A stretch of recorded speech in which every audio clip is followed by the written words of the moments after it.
fois encore, je ne saurais trop remercier les organisateurs du colloque de m'avoir invité à participer et à y donner une communication dont le titre « La participation trinitaire chez Maître Eckhart, au-delà des concepts pour un plein évangile ». Il est bien évident que le titre que je donne à cette communication laisse planer un doute bien compréhensible. La réflexion préalable à l'exposé qui suit a été l'objet de bien des soucis et de méandres inextricables dans ma pauvre tête. Après bien des hésitations, nous avons finalement décidé de reprendre la première proposition que m'avait faite Marianne Vanier. Comment le maître régnant reprend-il certains points nodaux de l'apport thomasien dans les questions parisiennes ? L'objet donc de cette communication se veut plutôt modeste, d'autant plus que, vous le savez, je ne suis pas un connaisseur, voire un passionné de la théologie du XIIIe siècle, que me soit pardonnée cette inexcusable lacune. Nous essaierons cependant de souligner les emprunts possibles et explicites de Maître Eckhart à certaines questions précises de son prédécesseur. Puis nous verrons quel déplacement important se joue, en particulier dans la manière d'édicter le mystère trinitaire, et nous nous permettrons enfin d'exposer quelques ouvertures plus contemporaines. Avant tout, comme lemme préliminaire, j'aimerais que nous remarquions que les œuvres de l'Aquinas, quand il s'agit des citations explicites, car c'est toujours un problème entre les citations explicites et les citations implicites, eh bien ces citations explicites ne sont pas si dominantes dans les références des questions parisiennes. Sans doute est-ce une porte ouverte de dire que le docteur Angélique n'a pas encore revêtu l'autorité doctrinale que lui conférèrent les siècles suivants, jusqu'à l'illustre encyclique de Léon XIII, imposant comme voie excellente de l'apprentissage théologique la somme de théologie, réduisant d'ailleurs fortement l'œuvre de l'Aquinas. Le climat des questions parisiennes reflète bien cette diversité d'opinions et cette effervescence intellectuelle au sein desquelles saint Thomas apparaît comme un auteur, important certes, mais certainement pas exclusif. Je crois qu'aujourd'hui, et j'ose le dire, dans cette crispation que je ressens parfois dans l'Église catholique romaine, dans les cursus de théologie, autour de cette nécessité de revenir à saint Thomas, c'est oublier qu'à l'époque, saint Thomas était un auteur comme d'autres, certes éminent, mais il y avait d'autres éminents, les conférences précédentes l'ont bien souligné. Distinguons deux plans, le moment historique et les auteurs cités. Le moment historique est bien ce... il faut que je reparte d'une citation de Philippe l'écrivain. À cette époque, poussée par l'humanisme et l'évangélisme, au XVIe siècle, les théologiens souhaitent une authentique rénovation de leur discipline. Ils abandonnent les jeux subtils de la dialectique décadente pour en revenir aux auteurs, dont la réflexion appuyée sur la Bible et les pères vise aussi à la systématisation conceptuelle. Fin de la citation. Je repars de cette citation de Philippe l'écrivain pour montrer que le moment historique du XVIe siècle est bien celui de la contestation de cette dialectique desséchante pour, dans les milieux intellectuels, reprendre à nouveau frais les sources de la théologie chrétienne. Oui. Quant aux auteurs cités, Francisco de Vitoria, Melchior Cano, Francisco Suarez, Philippe l'écrivain voit parfaitement l'intérêt pour eux, dans une période aux idées plus que centrifuges, de proposer une systématisation dogmatique jouant le rôle d'un cadre quasi-disciplinaire. Cependant, même avec le respect que j'ai pour Philippe l'écrivain, il semble oublier qu'en de ce même vortex, où les paradigmes paraissent voler en éclats, des auteurs se réfèrent davantage aux auteurs de la fin de la période médiévale préférant l'ouverture mystique à la systématisation dogmatique. Et ça, c'est le point nodal sur lequel j'aimerais revenir. C'est tout l'autre face de la quête spirituelle du XVIe siècle où un personnage emblématique, Saint Jean de la Croix, puise, voire plagie quelquefois, les mystiques rénants au point de se trouver inquiétés, interdits d'enseignement et emprisonnés par les maîtres de la systématisation. Nous visons ici les Salmenticenses.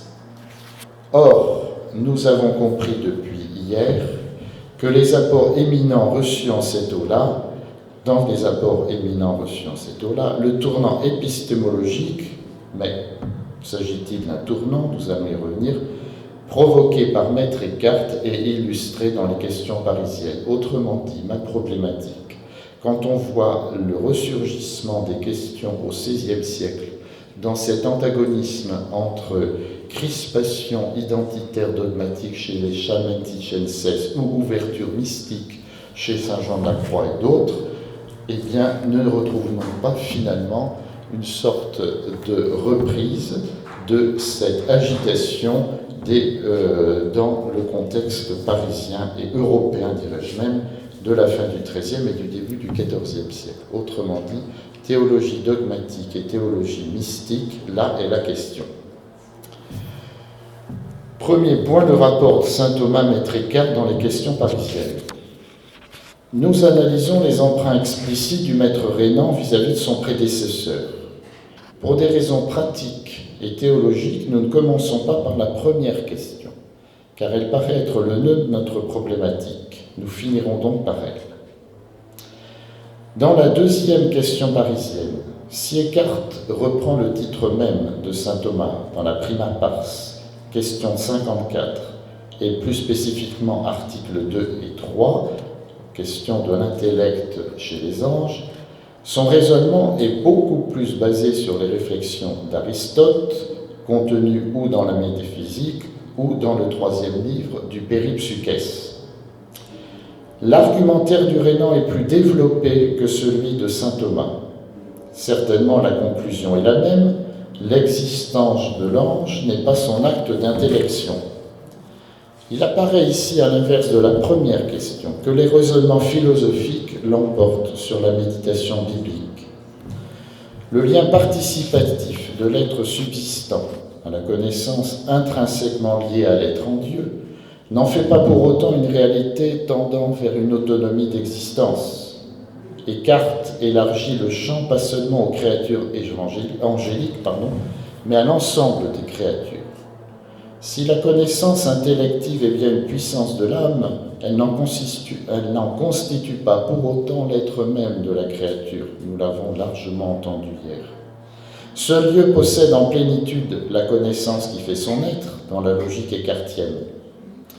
Faudrait-il alors considérer en filigrane une logique de la participation, bien soulignée par les pères et encore présente chez saint Thomas?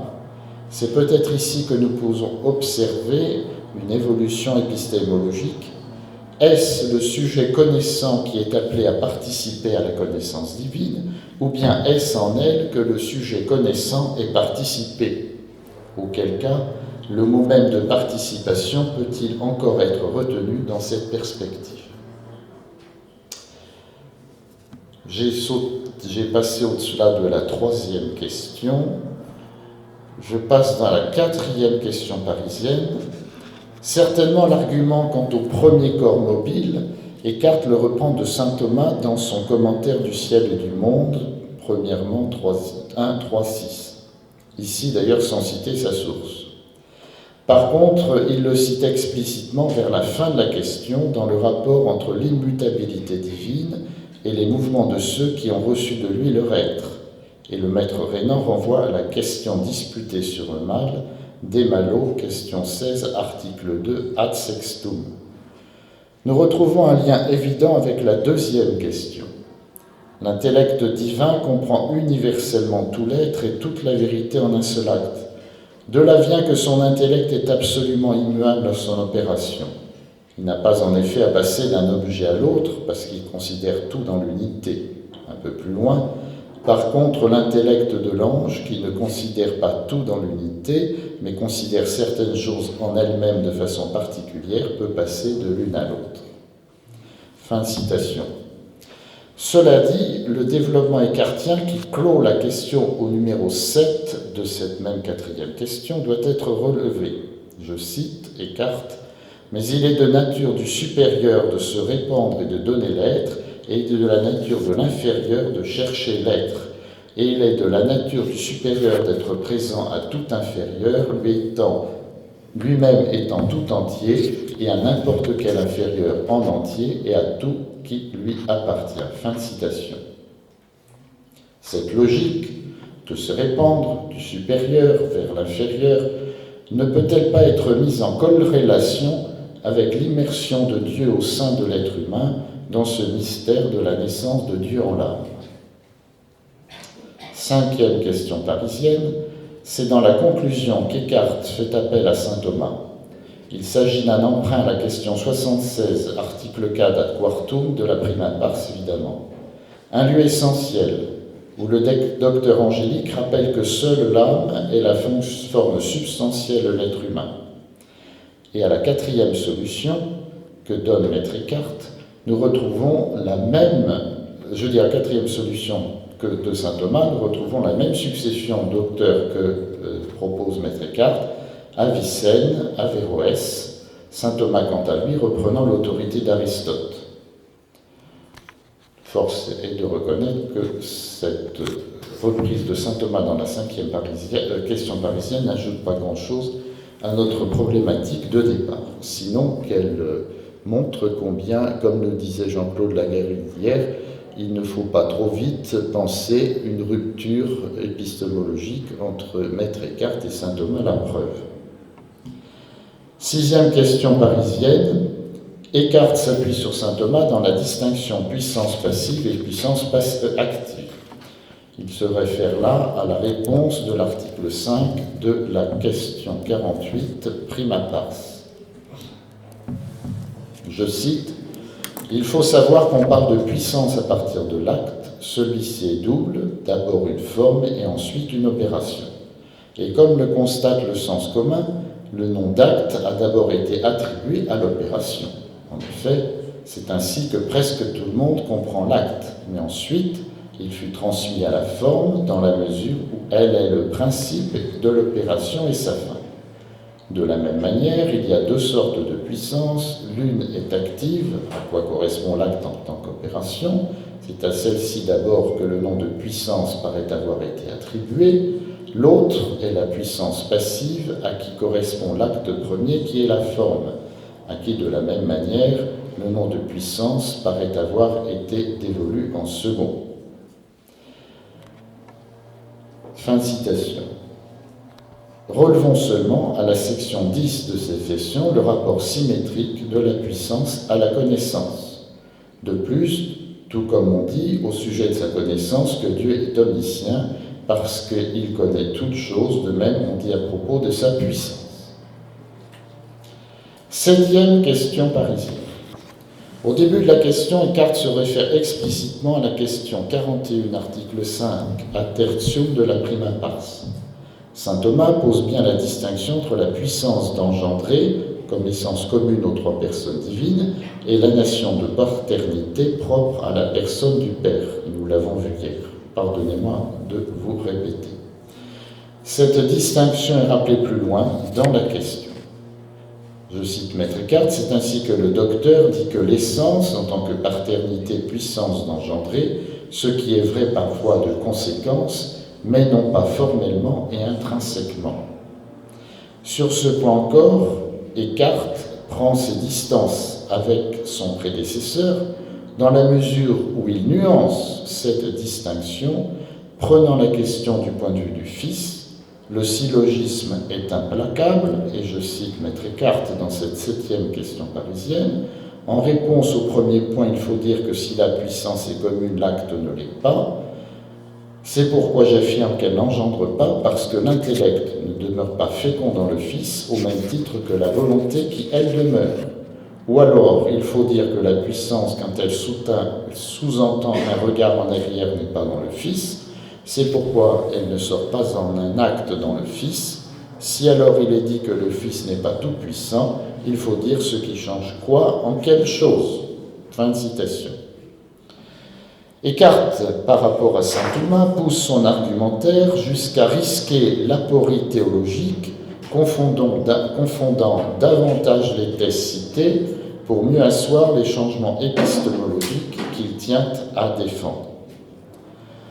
Nous pouvons constater que les emprunts de Maître Eckhart à saint Thomas ne se situent pas uniquement dans la somme de théologie, ce qui n'étonnera personne, mais dans bien d'autres œuvres de l'Aquinas, en particulier certaines questions disputées, au premier rang desquelles la question des potentia dei, ce qui, là aussi, semble une évidence.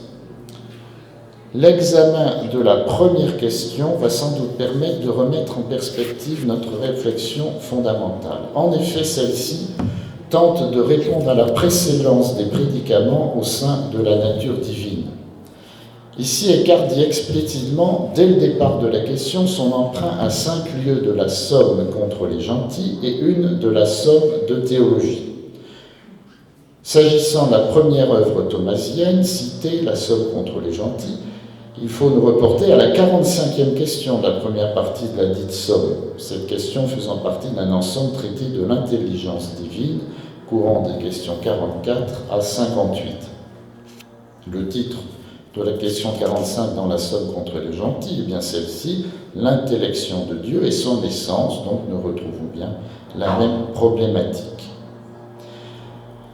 Mais il faudrait peut-être regarder de plus près les citations et s'apercevoir que finalement, l'emprunt à cette 45e question de la somme contre les gentils ne semble pas aussi explicite, car on a tout de même l'impression que Maître Eckhart, pour poser les 5 premiers arguments, emprunte finalement à d'autres lieux de saint Thomas que directement à la somme contre les gentils, question 45. Ou bien, je préférais cette hypothèse, dans cette question 45 de la somme contre les gentils, il retrouve un certain nombre d'autres lieux, effectivement, et fait une sorte d'exégèse ad intra des œuvres, des rapports dans l'œuvre de saint Thomas elle-même entre somme contre les gentils et somme de théologie.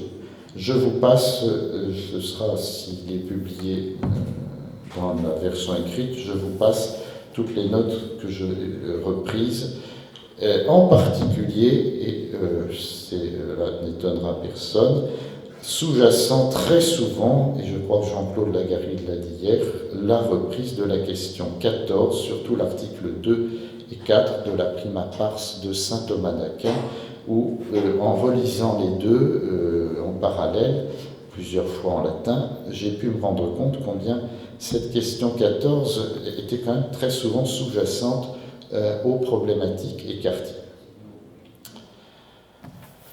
Force, d'ailleurs, le 6e argument, j'ai oublié de vous dire, excusez-moi, de cette première question parisienne, dès le numéro 2, le 6e argument que pose Maître Eckhart est justement repris explicitement de la 14e question de la Prima Pars. Force est donc de reconnaître que l'Aquinas n'est pas cité ailleurs dans cette première question. Il sert de tremplin au démarrage de la réflexion de Maître Eckhart, mais quand on continue à lire la question 1, on s'aperçoit finalement que Maître Eckhart progressivement se déleste plutôt de son départ théologique à partir de la somme contre les gentils ou de la question 14 de la question 45 de la somme contre les gentils ou de la question 14 de la somme des théologies, et qu'il aborde à d'autres rivages. Car il semble que la problématique se dirige finalement autrement. La précédence de l'intellect sur l'être dans la logique métaphysique Descartes semble provenir d'autres sources, dont Marcus Vincent et Jean-Claude Lagarrigue l'ont dit hier, et Marianne Vanier l'a aussi expliqué, la profonde expérience mystique de Maître Eckhart lui-même, qu'il ne faut peut-être pas quand même mettre de côté.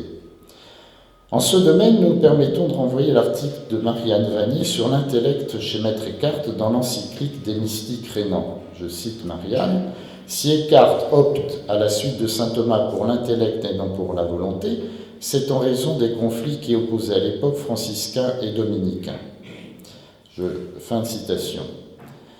Oui, nous rejoignons pour une part l'analyse précise et fine de Marianne. Il nous semble en effet qu'Eckhart ne tient pas à relativiser à ce point la métaphysique ontologique héritée de la tradition aristotélicienne. Mais il y a un point majeur sur lequel il me semble qu'il va plus loin que l'Aquinnate. Là où l'Aquinnate cite beaucoup moins l'écriture, Eckhart la cite davantage, je dirais qu'au-delà qu'il la cite, il la vit. Aussi habilement conjoint-il métaphysique aristotélicienne et révélation biblique en proposant ce saut épistémologique de la préséance de l'intellect sur l'être. Sur ce point d'ailleurs, il se ressource aussi à la tradition des Cappadociens et peut-être sur celle du pseudo-Denis. La qualité de pureté donnant la clé noétique à ce saut, et Jean-Claude Lagarry l'a souligné hier, cette puritas essendi avec le gérondif, toujours très problématique à traduire, signifie que cette pureté n'a rien de statique, justement, mais, je ne saute pas comme il faut, voilà, mais perfection de perfection dans un mouvement originel qui n'appartient qu'à Dieu même. La parole révélatrice et fondatrice de la foi juive, « Je suis », Exode 3,14, qui nous renvoie d'ailleurs à l'expérience théologico-mystique du non-non, N-O-N, N-O-M, qui est, me semble-t-il théologiquement, toujours le lieu apophatique et aporéique de toute tentation de définir qui est Dieu. Exode 3,14. Et la méditation prolongée à partir d'elle conduit Eckhart non pas à dévaloriser ou rendre caduque la force de la démonstration thomasienne, mais au contraire de l'accomplir dans un exaucement contemplatif. Faut-il parler alors de renversement épistémologique, selon lequel l'intellect fonderait en Dieu l'être? Le génie écartien voulait entrer dans une pénétration plus engagée du mystère de la Trinité, en posant cette primauté de l'intellect sur l'être et en reprenant pour cela des citations d'écriture manifestant la qualité des relations intradivines, c'est lier de manière très subtile le mystère de l'unité en Dieu et le mystère de sa Trinité. Comment l'engendré en Dieu vient-il donner l'ouverture métaphysique et spirituelle de l'évidence pour lui que l'intellect précède l'être, plus que de renversement, faudrait-il plus justement parler d'assomption? Je vous propose maintenant quelques ouvertures contemporaines. J'essaie d'ouvrir. C'est toujours un peu je dirais, le souci d'un théologien, c'est de trouver les liens. Maître Eckhart n'étant tout de même pas un iceberg qui dérive au milieu d'un océan, on ne sait pas dans quel sens vont les flux, mais de voir comment effectivement les filiations de son œuvre peuvent aller assez loin et très loin. Bon, si j'ai commencé par le XVIe siècle, c'est qu'il est évident que les ouvertures de Maître Eckhart trouvent des lieux de développement dans les écoles mystiques, celles du XVIe siècle, en particulier en Espagne, à travers, pas uniquement, mais à travers les œuvres de Saint Jean de la Croix. C'est évident que la vive flamme d'amour, par moments, on a l'impression qu'il y a du copier-coller par rapport à Maître Eckhart, et puis dans bien d'autres œuvres de Jean de la Croix. Mais, je citais hier effectivement le cardinal Pierre de Bérulle, une bonne partie de la mystique de l'école française du XVIIe siècle trouve des points d'assises évidents chez Maître Eckhart, en particulier ce développement de la naissance de Dieu ou du Christ en l'âme, c'est certain. Je viens quand même au XXe siècle en vous proposant trop schématiquement, certes, deux ouvertures sur des perspectives contemporaines. La première concernant Henri de Lubac et la deuxième Karl Rahner. Le théologien lyonnais, fin relecteur des Pères de l'Église, à l'écoute des questions du monde d'alors, sûr que Entre les deux guerres, il y avait de quoi écouter. A vite saisi combien la distinction entre nature et surnature risquait un certain nombre d'apories théologiques. La proposition d'Henri de Lubac, dans la plupart de ses œuvres, à commencer par Catholicisme en 1937, de penser que l'acte de création même est déjà un don gratuit de Dieu et que d'une manière certaine la grâce rédemptrice est implicite dans l'œuvre de la création, ne rejoint-elle pas pour une certaine part quelques perspectives écartiennes? Permettez-moi de citer encore une fois Marie-Anne Vanier. Je cite. Écarte entend également faire ressortir la simplicité et la pureté de son être, mais à la différence de nombre de son contemporain, il dit immédiatement que Dieu est créateur, et c'est au don de l'être qu'il va s'intéresser en termes de bullatio et de collatio esse. Fin de citation. Si le langage lubacien est moins teinté de l'arrière-fond ontologique ou ontothéologique, il n'en demeure pas moins que la perspective est en certains points similaire. En rappelant l'acte créateur comme fondement de toute grâce pour l'ensemble des créatures, Henri de Lubac décentre la question du salut sur l'unique moment de Pâques pour reprendre une vision plus large et plus holistique ou plus unitive. Le dessein de Dieu se situe dans cette alliance désirée de communication de lui-même à toute création. Le monde ne devient plus cette autonomie laissée au libre vouloir de l'être humain, il est ce bien donné entièrement par grâce dont l'être humain ne jouit que s'il en est réception et ouverture à ce don même. Cela permet aux théologiens français d'aider à saisir combien le regard humain est à purifier en vue de vivre chaque réalité du monde comme mystère de la présence salvifique de Dieu dans le bien comme dans le moins bien dans le fond. C'est, nous semble-t-il, la logique de la production lubatienne allant de catholicisme en 1937, surnaturel en 1950 et bien sûr la constitution dogmatique Dei Verbum du Concile de Vatican II dont nous savons qu'Henri de Lubac en fut l'artisan principal. Sur ce point, la réhabilitation de la théologie du Verbe de Dieu, dans Dei Verbum, ne rentre-t-elle pas en consonance sur bien des points avec celle-là même qu'opérait Maître Eckhart en son temps? Deuxième auteur, Karl Rahner. L'immense production non systématique, on oublie souvent de le signaler, c'est avec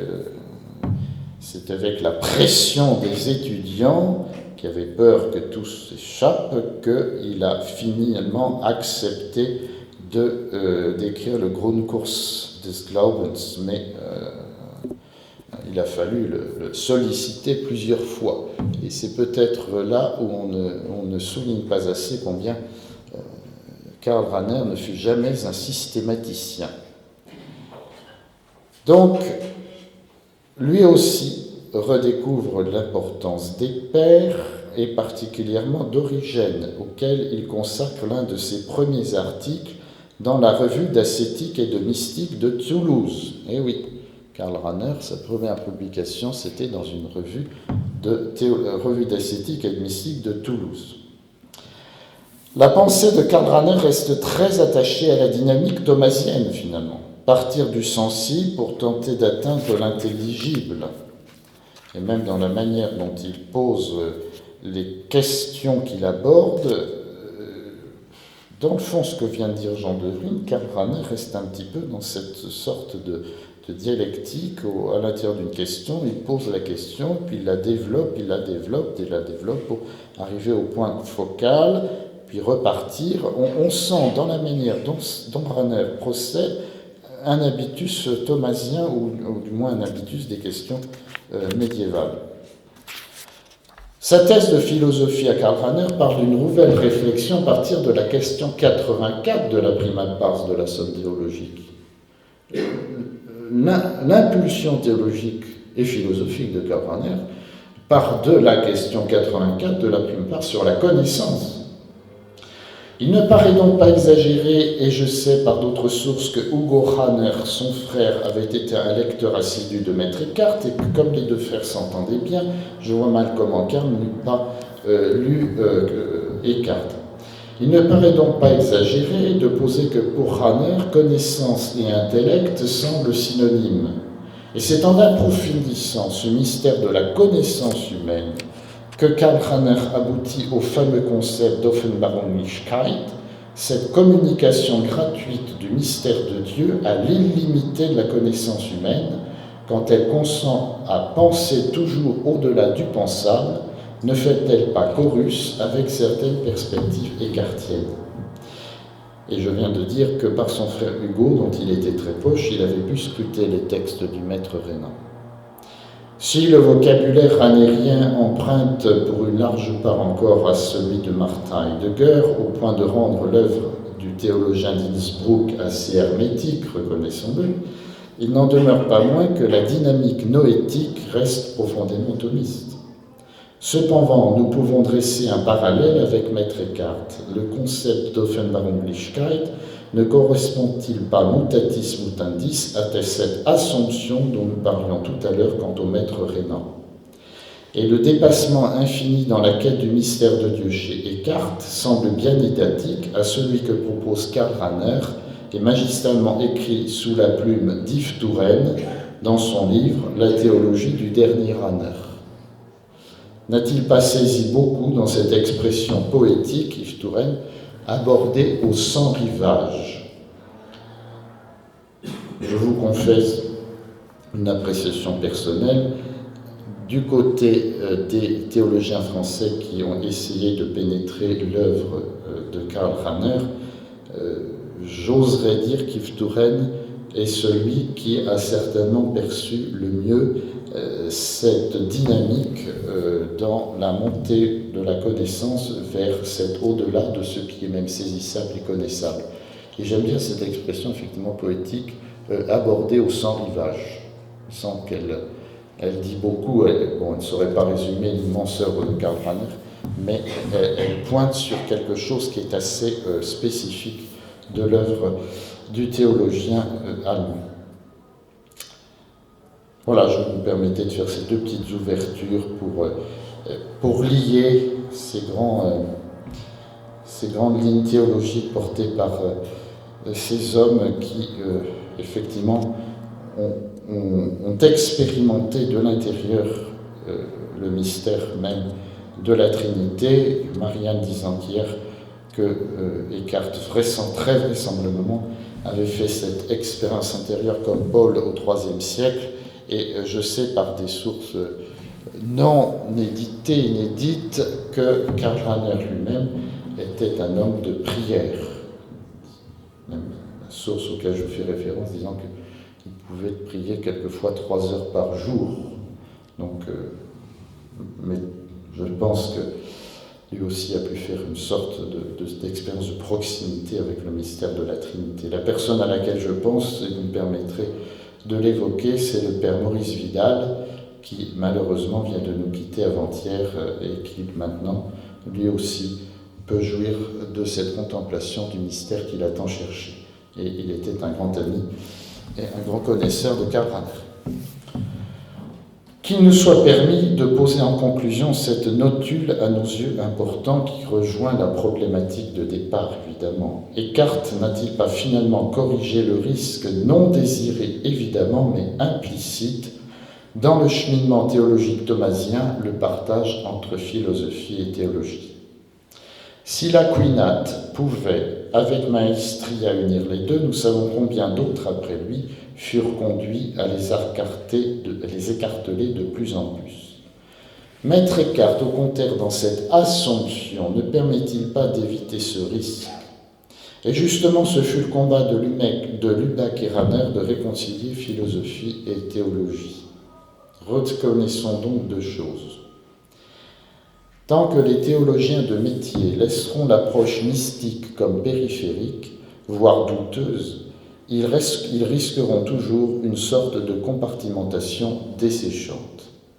Et secondement, au risque de déplaire, une étude des textes des auteurs mystiques, n'en restant qu'à une archéologie littéraire, historique, sémantique ou autre, sans entrer dans la vie intérieure même de ceux et celles qui l'ont vécu, risque elle aussi, même si elle est de qualité, une approche dans laquelle l'écorce serait belle, mais dont légitimement il serait possible de se demander où est la sève. Je vous remercie.